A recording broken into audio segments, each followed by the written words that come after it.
Hello friends, welcome back on my YouTube channel CA knowledge diaries. आपका अपना tax finance and economics update.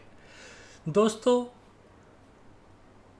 आज की जो video का टॉपिक है वो बहुत ही एक कॉमन चीज़ है हमारी सोसाइटी में जो आजकल होता है, लेकिन एज अ फाइनेंशियल एजुकेटर या एक कहूँ कि एक जागरूक नागरिक की तरह आपको हो सकता है उस पहलू के बारे में ना मालूम हो।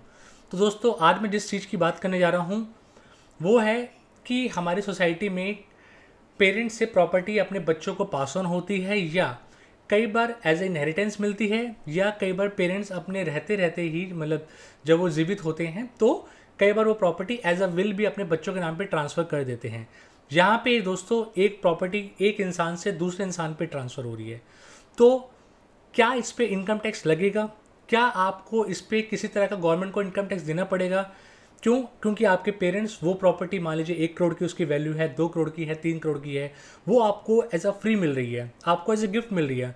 आपने उसके लिए कोई एफर्ट्स नहीं करे, आपने उसके लिए कोई कंसिडरेशन नहीं पे किया, तो गवर्नमेंट कहते हैं भैया आपको कोई चीज़ फ्री मिल गई, हम क्यों टैक्स छोड़े, हमें टैक्स दीजिए। तो क्या लगता है दोस्तों, इस पे इनकम टैक्स लगेगा या नहीं लगेगा? आइए इस वीडियो में को आगे बढ़ाते हैं और जानते हैं इसके कुछ बारीक पहलू को, और फिर हम पहुंचेंगे इसके नतीजे पे कि इस पे टैक्स लगता है या नहीं लगता है। दोस्तों, सबसे पहले तो मैं आपको बता दूं कि जो घर, मकान, दुकान, ये सब जो प्रॉपर्टीज़ होती हैं इसको हम कहते हैं ई मूवेबल एसेट्स। इनकम टैक्स की भाषा में इसे कहते हैं ई मूवेबल एसेट, और ये प्रॉपर्टीज़ होती हैं। जब ये एक, अगर मान लीजिए एक पेरेंट्स जो आपके हैं आपको ना देके अगर ये बाहर बेचते, मान लीजिए 1 करोड़ की प्रॉपर्टी की वैल्यू है, वो अगर वो बाहर बेचते, उसको 2 करोड़ में बेचते, तो उनको मुनाफा होता, तो उस पर उनको इनकम टैक्स पे करना होता। लेकिन वही प्रॉपर्टी 1 करोड़ की या 2 करोड़ की आपके पेरेंट्स आपको एज अ विल के थ्रू देते हैं, या उनके मृत्यु के बाद आपको मिलता है एज अ इनहेरिटेंस। तो उस केस में दोस्तों हमारा सबसे पहले तो इनकम टैक्स का सेक्शन है सेक्शन 47। 47 से ही पहले कहूँगा सेक्शन 45 है, जो कि बात करता है कैपिटल गेन की। सेक्शन 45 दोस्तों सिंपल ये कहता है कि अगर कोई भी कैपिटल ऐसा ट्रांसफर करते हैं, उस पर आपको जो प्रॉफिट होता है उस पर आपको कैपिटल गेन देना पड़ेगा। जी हाँ दोस्तों, ये है सेक्शन 45। लेकिन यहाँ देखिए दोस्तों, आप जो घर है वो एक प्रॉपर्टी है, आपके पेरेंट्स ने आपको ट्रांसफ़र करी है, बस यहाँ ये केस है कि आपने कोई कंसिडरेशन पे नहीं किया है। यहाँ पे आपको एज अ विल या एज अ इनहेरिटेंस वो आपको प्रॉपर्टी मिल गई है। तो इस केस में दोस्तों इनकम टैक्स का सेक्शन है सेक्शन 47, जो कि कहता है कि transfer of capital asset under will shall not be regarded as transfer and hence no capital. यानी कि इनकम टैक्स का सेक्शन, इनकम टैक्स 1961 का सेक्शन 47 कहता है कि अगर कोई आपको कैपिटल एसेट ट्रांसफर होती है अंडर अ विल, तो उसको आप एज अ ट्रांसफर नहीं मानेंगे और उस पर कोई भी कैपिटल गेन नहीं लगेगा। ये तो बात हुई सेक्शन 47 की, जो बात करता है कैपिटल गेन की।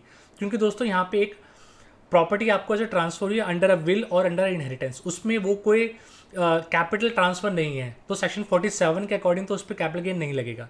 लेकिन अगेन दोस्तों, आपको ये प्रॉपर्टी फ्री मिली है, तो इनकम टैक्स में कुछ भी अगर आपको ऐसा फ्री मिलता है बिना किसी कुछ को पे करे, तो उस पर सेक्शन 56 है under the income income under the head other source, वो कहता है नहीं, आपको कोई चीज़ फ्री मिली है उसकी जितनी वैल्यू है उसके अकॉर्डिंग आपकी वो इनकम मान ली जाएगी। मान लीजिए मेरे पेरेंट्स से मुझे 1 करोड़ की प्रॉपर्टी एज अ विल या इनहेरिटेंस में मिलती है, वो मुझे फ्री में मिली है, तो गवर्नमेंट कहती है जितनी उसकी वैल्यू है हम वो मान लेंगे आपकी वो इनकम है, और उस पर आपको इनकम टैक्स पे करना पड़ेगा। 47 इनकम सेक्शन आपको छोड़ देता है, लेकिन सेक्शन 56 पकड़ लेता है। लेकिन दोस्तों सेक्शन 57 के अंदर भी इसकी एग्जम्पशन है।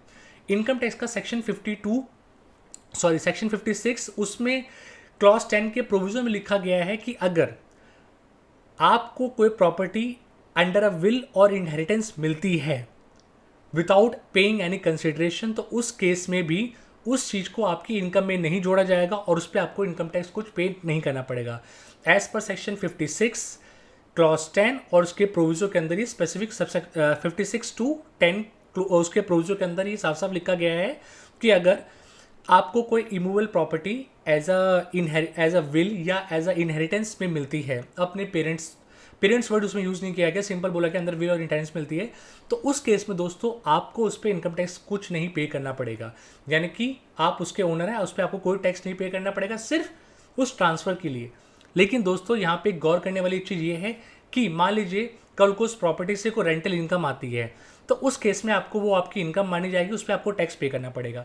सेम वे में अगर कल को आप उस प्रॉपर्टी को बेचने जाते हैं, उस पर फिर कोई प्रॉफिट होता है, तो उस पर आपको टैक्स पे करना पड़ेगा। इनकम टैक्स सिर्फ यहाँ आपके पेरेंट्स से जब वो बच्चों पे ट्रांसफ़र हो रही है अंडर अ विल या एज अ इनहेरिटेंस आपको प्रॉपर्टी मिल रही है, सिर्फ और सिर्फ इनकम टैक्स उसमें छूट देता है। बाकी उससे बाद में होने वाली इनकम, जो रेंटल इनकम है, कुछ भी इनकम है, आपको उस पर टैक्स पे करना पड़ेगा। जब उस प्रॉपर्टी को बेचने भी जाएंगे तब भी उसको आपको उस पर कैपिटल टैक्स पे करना पड़ेगा। तो दोस्तों ये बात करी हमने आज एक इम्पॉर्टेंट कि पेरेंट्स से जब प्रॉपर्टी बच्चों को ट्रांसफ़र होती है तो उस पर इनकम टैक्स लगेगा कि नहीं लगेगा।